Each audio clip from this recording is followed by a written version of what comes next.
નમસ્કાર, આપ જોઈ રહ્યા છો ગુજરાત ન્યૂઝ અને આપની સાથે હું છું જાગૃતિ। એક તરફ દેશ પર આર્થિક સંકટની સ્થિતિ તોડાઈ રહી છે, તેવામાં વડાપ્રધાન નરેન્દ્ર મોદી દ્વારા દેશવાસીઓને કેટલીક મહત્વપૂર્ણ અપીલ કરતા વિનંતી કરી હતી। પરંતુ બીજા જ દિવસે વડાપ્રધાન નરેન્દ્ર મોદી દ્વારા 5 દિવસનો વિદેશ પ્રવાસ અને એ વિદેશ પ્રવાસની જાહેરાત થતાની સાથે જ આજ દિન સુધી તેઓના વિદેશ પ્રવાસને લઈને ટીકા ટિપ્પણીઓ થતી આવી છે અને જ્યારે તેઓ નોર્વે પહોંચે છે ત્યારે આ સમગ્ર મામલો ખૂબ જ ગરમાય છે અને ટીકા ટિપ્પણીઓ જાણે કે તૂલ પકડતી હોય તેમ વાયુ વેગે, પવનના વેગે આગળ વધવા લાગે છે। વડાપ્રધાન નરેન્દ્ર મોદીએ નોર્વેના વડાપ્રધાન જોનાસ ગાર સ્ટોરે સાથે સંયુક્ત નિવેદન આપ્યું, પરંતુ મીડિયાના સવાલોના જવાબ આપવાનું તેઓએ ટાળ્યું। મીડિયા દ્વારા સવાલનો મારો કરવામાં આવ્યો, પરંતુ વડાપ્રધાન નરેન્દ્ર મોદી ટસના મસ ના થયા અને સવાલોનો છેદ ઉડાવીને ત્યાંથી ચાલતી પકડી, જેનાથી નોર્વેની મહિલા પત્રકાર હેલી લિંગે ભારોભાર નારાજગી વ્યક્ત કરી છે। આ પત્રકાર હતી જ્યારે તેના સ્વમાન પર ઠેસ વાગે છે ત્યારે આખો મીડિયો નારાજગી વ્યક્ત કરવાની સાથોસાથ પહોંચ્યો પ્લેટફોર્મ એક્સ પર। પત્રકાર હેલી લિંગે એક્સ પર નારાજગી વ્યક્ત કરતી પોસ્ટ મૂકી, વિડીયો પણ તેના દ્વારા સોશિયલ મીડિયા પર શેર કરવામાં આવ્યા અને લખવામાં આવ્યું કે ભારતના વડાપ્રધાન મોદીએ મારા સવાલોનો જવાબ આપ્યો નહીં, મને તેમની પાસેથી તો આવી આશા નહોતી જ।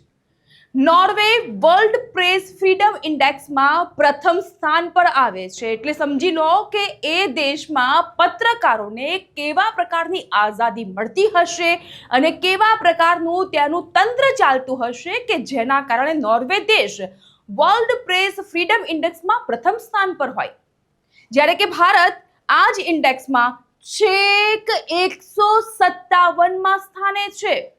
ભલે અવારનવાર ચોથી જાગીરની વાત થતી હોય કે પછી મળવાપાત્ર હકની વાત થતી હોય, પરંતુ વર્લ્ડ પ્રેસ ફ્રીડમ ઇન્ડેક્સને તમે તપાસશો ત્યારે હકીકત સામે આવશે કે આ ઇન્ડેક્સમાં ભારત જેવો મજબૂત દેશ 157માં સ્થાને છે। પત્રકારોનું કામ સરકારોને સવાલ પૂછવાનું હોય તો પછી શા માટે વડાપ્રધાન નરેન્દ્ર મોદીએ સવાલનો જવાબ ના આપ્યો? આ જે વિષય વસ્તુ હતી ને એ આંખના કણાની જેમ ખૂંચવા લાગી। હવે તમને થતું હશે કે પત્રકારે એવું તો શું પૂછી લીધું કે જેના જવાબ આપવાનું વડાપ્રધાન નરેન્દ્ર મોદીએ ટાળ્યું અને ત્યાંથી તેઓએ ચાલતી પકડી। તો વાત જાણે એમ છે કે ઓસ્લોમાં નોર્વેના વડાપ્રધાન સાથેની જોઈન્ટ પ્રેસ કોન્ફરન્સમાં પત્રકાર હેલી લિંગે પહોંચ્યા હતા અને એ જોઈન્ટ પ્રેસ બાદ તેઓના દ્વારા સવાલ કરવામાં આવ્યો કે વડાપ્રધાન મોદી, તમે દુનિયાની સૌથી સ્વતંત્ર પ્રેસના કેટલાક સવાલોના જવાબ કેમ નથી આપતા? એટલે અચરજ પણ હતો, સવાલ પણ હતો, આશા અપેક્ષા પણ હતી કે સવાલનો જવાબ કદાચ તેને મળશે। જો કે વડાપ્રધાન મોદીએ તે સવાલનો જવાબ આપવાનું પણ મુનાસિબ ન સમજ્યું।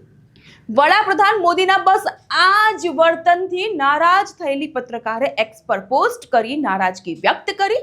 બીજી બાજુ પેટમાં તેલ રેડાયું હોય તેમ હેલી લિંગની પોસ્ટને રીપોસ્ટ કરતા ભારતીય વિદેશ મંત્રાલયે લખ્યું કે ભારતીય દૂતાવાસ વડાપ્રધાનના પ્રવાસ પર એક પ્રેસ બ્રીફિંગ કરી રહ્યું છે, ત્યાં આવી શકો છો, તમે તમારા સવાલ પૂછી શકો છો, તમને જવાબ અમે આપીશું।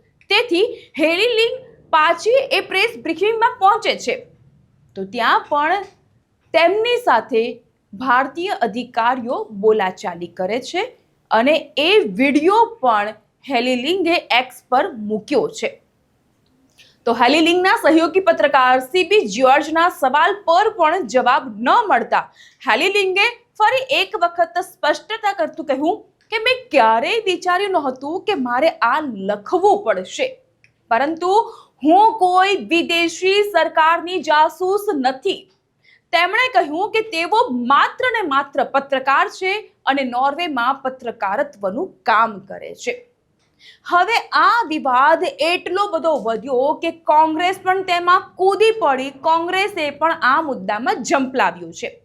રાહુલ ગાંધીએ હેલી લિંગની પોસ્ટને રિપોસ્ટ કરતા ટિપ્પણી કરી કે જ્યારે દુનિયા એક કોમ્પ્રોમાઇઝ પીએમને કેટલાક સવાલોથી ગભરાઈને ભાગતા જુએ છે ને, અહીં રાહુલ ગાંધી દ્વારા વડાપ્રધાન મોદીને કોમ્પ્રોમાઇઝ પીએમ કહેવામાં આવ્યા છે અને કહેવાયું છે કે તેઓ જ્યારે સવાલોથી ગભરાઈને ભાગી રહ્યા છે, દુનિયા આખો આ દ્રશ્ય જોઈ રહી છે, ત્યારે ભારતની છબી પર તેની શું અસર થશે? જ્યારે છુપાવવા માટે કંઈ જ નથી, ત્યારે ડરવાની પણ કોઈ વાત જ નહોતી. કોંગ્રેસની વાતમાં દમ તો તમને લાગતો જ હશે અને વાત સાચી પણ છે કે દેશના વડા તરીકે પત્રકારોના જવાબ આપવા જ જોઈએ, પરંતુ અહીં જવાબ આપવાનું ટાળીને એક અલગ જ પ્રકારના વિવાદનો મધપૂડો છંછેડાઈ ગયો છે. જો કે હકીકત ત્યાં કયા પ્રકારનું વાતાવરણ, કેવા પ્રકારની વાટાઘાટો, કેવા પ્રકારના સવાલ જવાબ, આક્ષેપ પ્રતિ આક્ષેપ થયા અને તેના કારણે દુનિયા આખી આ દ્રશ્ય જોઈ રહી છે, તે તો આપણને ખબર નથી. કેમ? ये तो सब अंदर की बात है.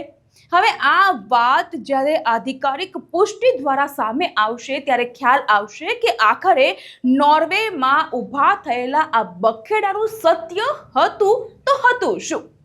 પરંતુ હાલ તો સમગ્ર દુનિયા જોઈ રહી છે નોર્વેનો એ તમાશો અને તેની ઉપર ચાબખા મારતી કોંગ્રેસને પણ.